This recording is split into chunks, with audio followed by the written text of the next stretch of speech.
Today we will start revision of chapter 1 chemical reactions and equation chemistry से हम start करेंगे।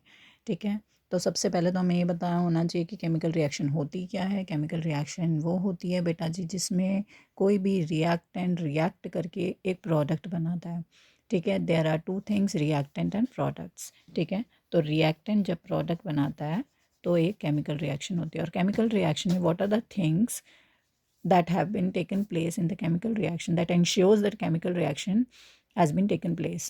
ये question आपका आ सकता है कि भाई कौन कौन सी चीज़ों से आपको पता चलेगा कि केमिकल रिएक्शन हो रही है। तो there are 4 things you need to know, that is इधर चेंज इन स्टेट में गैस, सॉलिड, लिक्विड, एक्वस कुछ भी हो सकता है।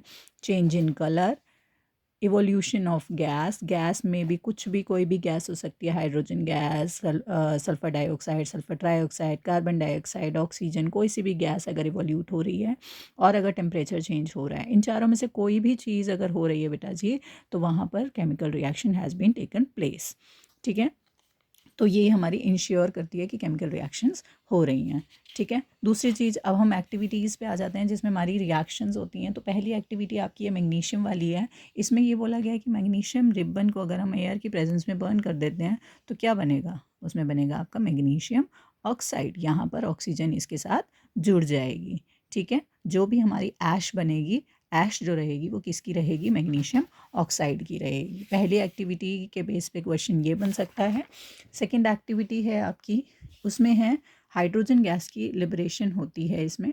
ठीक है, it ensures the liberation of hydrogen gas. इसमें होता क्या है, इसमें हमने सल्फ्यूरिक एसिड लिया है और उसमें जिंक के ग्रैन्यूल्स कुछ डाले हैं। जैसे ही हम सल्फ्यूरिक एसिड में जिंक के ग्रैन्यूल्स डाल देंगे तो ये जिंक जो है यहाँ पे हाइड्रोजन की प्लेस ले लेगा और जो सोल्यूशन है वो बन जाएगा आपका ZnSO4 जिंक सल्फेट, और हमारी यहाँ पर हाइड्रोजन गैस लिबरेट होएगी। ओके, तो ये आपकी दूसरी रिएक्शन हो गई। ठीक है, यहाँ पे एक एक्टिविटी और है जिसमें ये बोला गया है कि लेड नाइट्रेट को अगर हम टेस्ट ट्यूब में लेते हैं और उसमें पोटेशियम आयोडाइड मिला देते हैं। लेड नाइट्रेट होता है बेटा जी PbNO3 और पोटेशियम आयोडाइड को अगर हम मिला देंगे तो हमारा जो प्रोडक्ट बनेगा वो क्या बनेगा, पोटेशियम नाइट्रेट और लेड आयोडाइड। ठीक है, ये हमारे प्रोडक्ट्स बनेंगे। ठीक है, इसकी डिटेलिंग आगे एक और है, अभी PPT वाला जब मैं करवाऊंगी। ठीक है, बेसिकली इसमें होता क्या है, इसमें डबल डिस्प्लेसमेंट होती है, अभी आगे समझाऊंगी जब मैं टाइप ऑफ रिएक्शंस करवाऊंगी। अभी केवल मैंने आपको एक्टिविटी का बताया है कि ये एक्टिविटी भी आपकी है इसमें। ठीक है, उसके बाद आगे हम प्रोसीड होते हैं केमिकल इक्वेशंस पे। केमिकल इक्वेशन की बात करें तो balancing is necessary for maintaining any chemical equation. किसी भी केमिकल इक्वेशन के लिए बैलेंसिंग बहुत मस्ट होती है। वाई इज़ इट नेसेसरी बेटा, तो हमें to maintain the law of conservation of mass. Law of conservation of mass को आप क्लास 9 से पढ़ते आ रहे हैं कि मास कैन नीदर बी क्रिएटेड और नॉर बी डिस्ट्रॉयड। ठीक है, ना ही मास बन सकता है ना ही मास टूट सकता है। ठीक है, तो इसका मतलब ये हुआ कि बेटा जी जितना भी मास आपका रिएक्टेंट में होगा उतना मास आपका प्रोडक्ट में होना चाहिए। ठीक है, तभी आपकी केमिकल इक्वेशन पॉसिबल होगी। ठीक है, that's why balancing is necessary. तो बैलेंसिंग करना बहुत ज़रूरी है केमिकल इक्वेशंस में। आगे हम आते हैं टाइप ऑफ केमिकल रिएक्शंस। ये बैलेंसिंग के स्टेप्स आपने क्लास में सीखे होंगे। I don't want to waste my time and your time also. ठीक है, तो बैलेंसिंग तो आपको आनी ही चाहिए बेटा। नेक्स्ट आते हैं हम टाइप ऑफ केमिकल रिएक्शंस में। बेसिकली आप अभी 4 टाइप्स की रिएक्शंस अपने पढ़ी हुई है NCERT में। पहली आपकी कॉम्बिनेशन रिएक्शन, दूसरी है आपकी डिकम्पोजिशन रिएक्शन, तीसरी है आपकी डिस्प्लेसमेंट रिएक्शन, ठीक है, और चौथी आपकी डबल डिस्प्लेसमेंट रिएक्शन। ठीक है, तो हम बारी बारी सबको समझते हैं शॉर्ट में। सबसे पहले हम कॉम्बिनेशन रिएक्शन की बात करते हैं। कॉम्बिनेशन रिएक्शन क्या होता है, जहाँ पर 2 या 2 से ज़्यादा रिएक्टेंट मिलके एक प्रोडक्ट बनाते हैं, उसको हम बोलते हैं कॉम्बिनेशन रिएक्शन। बेटा कॉम्बाइन से समझ लेना, कंबाइन, कॉम्बिनेशन बना है कंबाइन वर्ड से, तो कंबाइन का मतलब होता है जुड़ना। जब 2 रिएक्टेंट आपस में जुड़ते हैं और एक प्रोडक्ट बनता है तो उसको बोलते हैं हम कॉम्बिनेशन रिएक्शन। ठीक है, जैसे कि एक रिएक्शन है आपकी कैल्शियम ऑक्साइड में अगर आप वाटर मिला दोगे, कैल्शियम ऑक्साइड क्या होता है, क्विकलाइम। क्विकलाइम में अगर आप वाटर मिला देंगे तो आपका कैल्शियम हाइड्रोक्साइड बन जाएगा विच इज़ स्लेक्ड लाइम। ठीक है, और जब ये रिएक्शन होती है, इस बीकर को अगर आप छू के देखेंगे तो ये बहुत गर्म होगा। क्यों? क्योंकि इसने हीट रिलीज़ करी है। ठीक है, तो ये हीट रिलीज़ करता है। जब हीट रिलीज़ होती है तो उसको बोलते हैं हम एक्सोथर्मिक। एक्सो का मतलब होता है एग्जिट, बाहर निकलना। तो जब हीट बाहर निकलती है तो वो रिएक्शंस आपकी एक्सोथर्मिक रिएक्शन होती है। तो अगर पेपर में आपका क्वेश्चन आता है कि भाई रिएक्शन बताइए कौन सी है, तो कॉम्बिनेशन के साथ बच्चे एक्सोथर्मिक भी आपको लिखना है। आप ये मत सोचना कि पूछा नहीं है तो लिखना नहीं है, तो आप लिख देना। ठीक है, उसमें आपको कोई नंबर कटेंगे नहीं। ठीक है, तो जहाँ पर हीट निकल रही है बाहर वहाँ पर एक्सोथर्मिक होता है, जहाँ पर एब्जॉर्ब हो रही है वो होता है आपका एंडोथर्मिक। ठीक है, अब हम आ जाते हैं नेक्स्ट एक्टिविटी पे। इसी की हम बात करते हैं कॉम्बिनेशन रिएक्शंस की और एग्जांपल भी। अगर हम कोल को बर्न करते हैं, ठीक है, तो बर्निंग में जहाँ पर भी बर्निंग रखाएंगे वहाँ पर आपको पता ही है ऑक्सीजन के साथ रिएक्ट करना होता है। तो अगर हम कार्बन को ऑक्सीजन के साथ रिएक्ट कर देते हैं, मतलब कार्बन इज़ द कोल। ठीक है, कोल को ऑक्सीजन के साथ रिएक्ट करते हैं तो हमारे कार्बन डाइऑक्साइड बनते हैं। ठीक है, ये हमारी कॉम्बिनेशन रिएक्शन है। मेकिंग ऑफ वाटर कैसे बनता है? वाटर दो गैसेस से बनता है, एक हाइड्रोजन और एक ऑक्सीजन। इनसे हमारा वाटर बनता है। ठीक है, तो ये आपका दूसरा एग्जाम्पल है कॉम्बिनेशन रिएक्शन का। अभी हमने देखा था कि हमने क्विक लाइम में वाटर मिला के स्लेक लाइम बना दिया था, कैल्शियम हाइड्रोक्साइड हमने बनाया था। अब अगर मैं कैल्शियम हाइड्रोक्साइड में से अगर CO2 गैस को पास करूँगी तो मेरा कैल्शियम कार्बोनेट बनता है। ठीक है, कैल्शियम कार्बोनेट मेरा बन जाता है। ठीक है, एक पतली सी लेयर बन जाती है जिसकी जिसकी वजह से हम किसी भी दीवारों पे वाइट वॉश कर सकते हैं। बेटा, तो जो घरों में वाइट वॉश होता है वो हमारा इसी का होता है, कैल्शियम कार्बोनेट। कैल्शियम से याद रखना, कैल्शियम की गोलियां आपने खाई होंगी, हमेशा वाइट होती है, तो वाइट पर्पज़ के लिए कैल्शियम हमारा यूज़ होता है। तो कैल्शियम कार्बोनेट, हमारा कार्बोनेट से आगे इसमें कार्बन डाइऑक्साइड जुड़ी हुई थी। ठीक है, तो कैल्शियम कार्बोनेट हमारा बनता है जो कि वाइट वॉश में हमारा यूज़ होता है। ये आपका केस बेस में क्वेश्चन पूछा जा सकता है। ठीक है, वाइट वॉश में, या फिर जो आपके मार्बल है, मार्बल का अगर केमिकल फॉर्मूले की बात करें तो वो उसका केमिकल फॉर्मूला भी CaCO3 होता है, क्योंकि मार्बल लाइक फिनिश दे देता है वॉल्स पे। ठीक है, और जब ऐसा होता है तो इसमें वाटर की लिबरेशन भी होती है। ठीक है, उसके बाद अगर हम बात करते हैं नेचुरल गैस को, अगर हम बर्न करते हैं तो नेचुरल गैस को बर्न करने पर भी हमारी कार्बन डाइऑक्साइड रिलीज़ होती है। ठीक है, कार्बन बेस कंपाउंड है ये, मीथेन आपकी कार्बन बेस कंपाउंड है। यहाँ पे कार्बन डायरेक्ट ऑक्सीजन के साथ रिएक्ट कर रहा था, कार्बन डाइऑक्साइड बना रहा था। यहाँ पे कार्बन का हाइड्रोकार्बन यूज़ हो रहा है, मीथेन यूज़ हो रहा है। मीथेन को अगर हम ऑक्सीजन के साथ मिला देंगे तो भी हमारा कार्बन डाइऑक्साइड लिबरेट होगा। ठीक है, उसके साथ साथ हमारा वाटर भी लिबरेट होगा। ठीक है, ये हमारी क्या है? एक्सोथर्मिक रिएक्शन है, नेचुरल गैस को अगर हम बर्न करते हैं।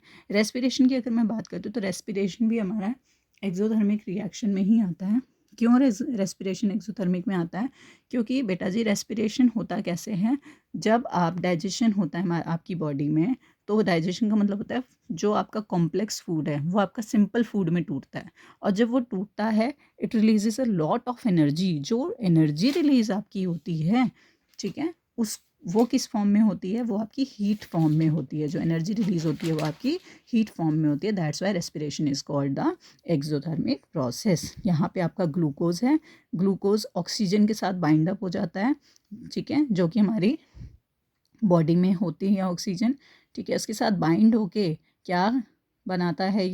ये बनाता है कार्बन डाइऑक्साइड, निकालता है जब हमारी रेस्पिरेशन की प्रोसेस चल रही होती है, और हाइड्रोजन ये वाटर निकालता है, प्लस में energy in the form of heat ये लिबरेट करता है। सिमिलरली अगर हम बात करते हैं वेजिटेबल मैटर को अगर हम कंपोस्ट में डाल देते हैं, उसकी जब डिकम्पोजिशन होती है उस केस में भी आपकी एक्सोथर्मिक रिएक्शन होती है। उस एरिया में बहुत गर्माहट रहती है।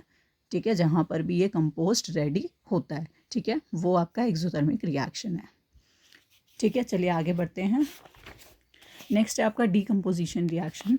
डीकम्पोजिशन रिएक्शन मतलब होता है जो कंपोजिट हुआ, डी करना। डी मतलब यहाँ पर आपका रिएक्टेंट एक ही रहेगा और बाद में हम उसको दो या दो से ज़्यादा प्रोडक्ट बना रहे हैं। ठीक है, जब यहाँ पर रिएक्टेंट एक ही और दो या दो से ज़्यादा जब प्रोडक्ट बन रहे हो तो आपकी डीकम्पोजिशन रिएक्शन होती है। इसमें आपकी पहली एक्टिविटी है फेरस सल्फेट क्रिस्टल्स वाली। ठीक है। फेरस सल्फेट के क्रिस्टल्स की अगर हम बात करते हैं तो लाइट ग्रीन क्रिस्टल्स होते हैं इसके, ठीक है। जब हम इसको हीट करेंगे तो एक ब्लैकिश ब्राउन एक कवरिंग सी आ जाएगी जिसको फेरिक ऑक्साइड बोलते हैं, ठीक है, फेरिक ऑक्साइड। तो फेरिक ऑक्साइड इसमें बनता है, हीट जब हम लेते हैं इसमें, ठीक है, हीट जब हम इसको करते हैं, और प्लस में सल्फर डाइऑक्साइड और सल्फर ट्राइऑक्साइड दोनों ही गैस लिबरेट होएगी। ये सारी रिएक्शंस के बेस पे केस बेस्ड क्वेश्चंस रेडी होते हैं आपके बोर्ड के एग्ज़ाम के लिए। कार्बन डाइऑक्साइड और कार्बन ट्राइऑक्साइड दोनों ही पॉइजनस गैस होती हैं, ठीक है। यहाँ पर आपका ये बनता है, तो ये भी आपकी क्या है, डिकम्पोजिशन रिएक्शन है, क्योंकि यहाँ पर हमारा प्रोडक्ट रिएक्टेंट एक ही था और प्रोडक्ट हमारे यहाँ पर 3 हैं, ठीक है।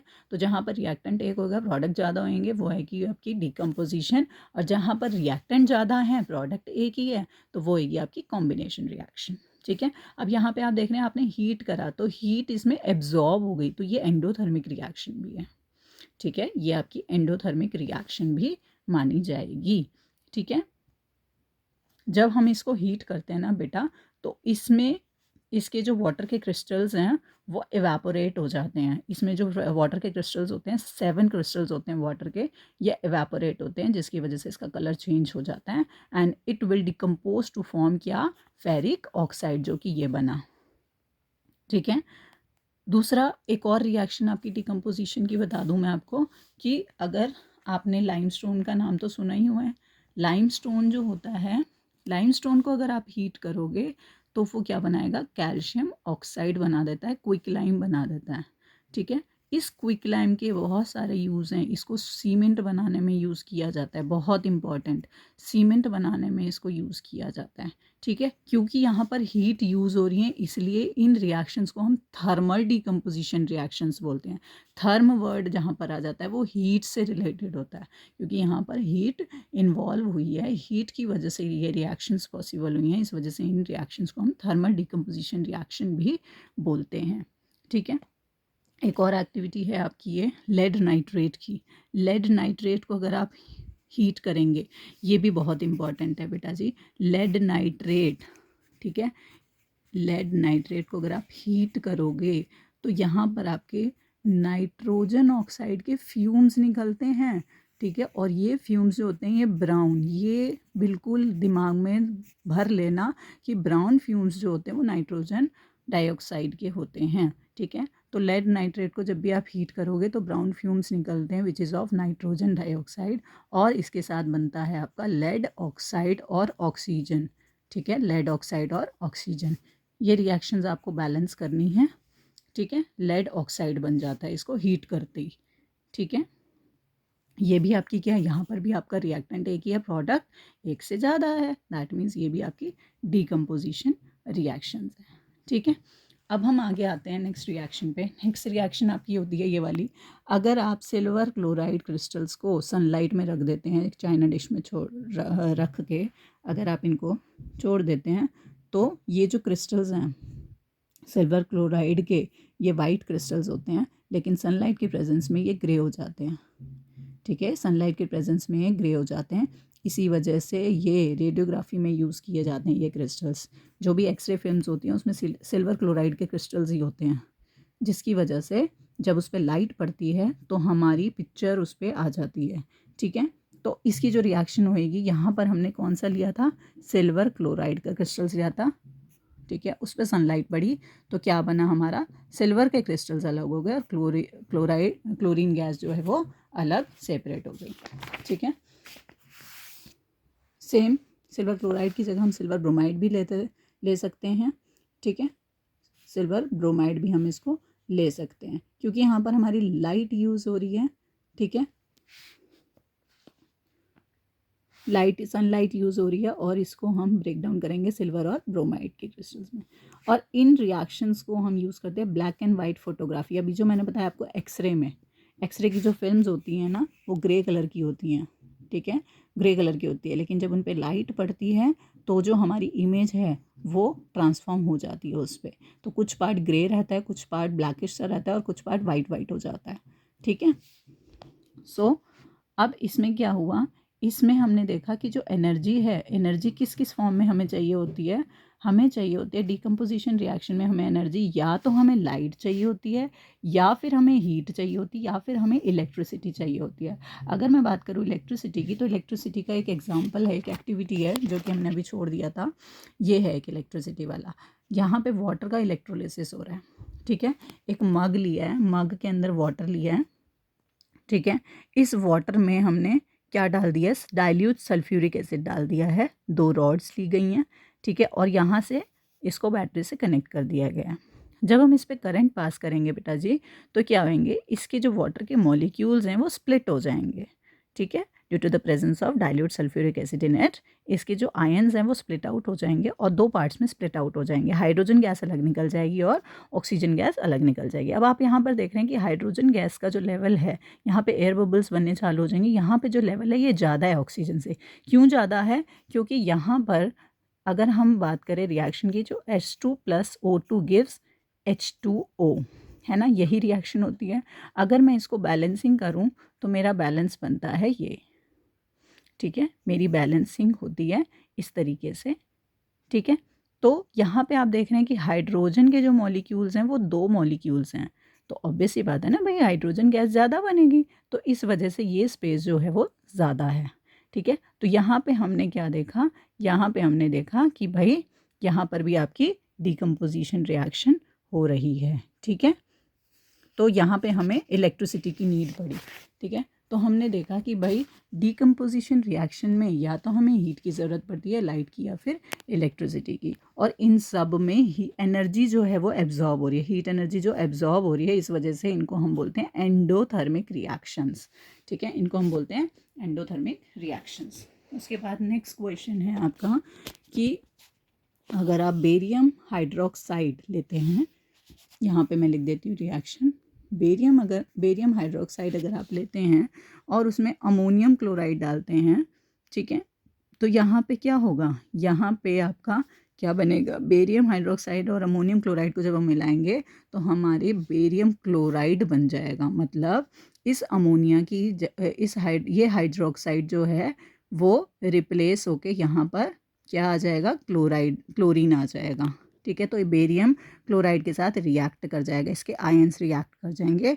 और रिएक्शन में बनेगा आपका बेरियम क्लोराइड और अमोनिया गैस। अमोनिया गैस के लिए अगर कोई रिएक्शन पूछी जाती है तो वो रिएक्शन होगी बेरियम हाइड्रोक्साइड के साथ अमोनियम क्लोराइड की, ठीक है। आगे बढ़ते हैं हम, डिस्प्लेसमेंट रिएक्शन। डिस्प्लेसमेंट रिएक्शन होता है जब कोई भी हाई रिएक्टिव एलिमेंट जब लो रिएक्टिव एलिमेंट को डिस्प्लेस कर देता है अपने एक्वस सॉल्यूशन में से, तो उसको हम बोलते हैं डिस्प्लेसमेंट रिएक्शन। जैसे कि इसमें है, देखिए ये ब्लू कलर का जो सॉल्यूशन है ये कॉपर सल्फेट का सॉल्यूशन है,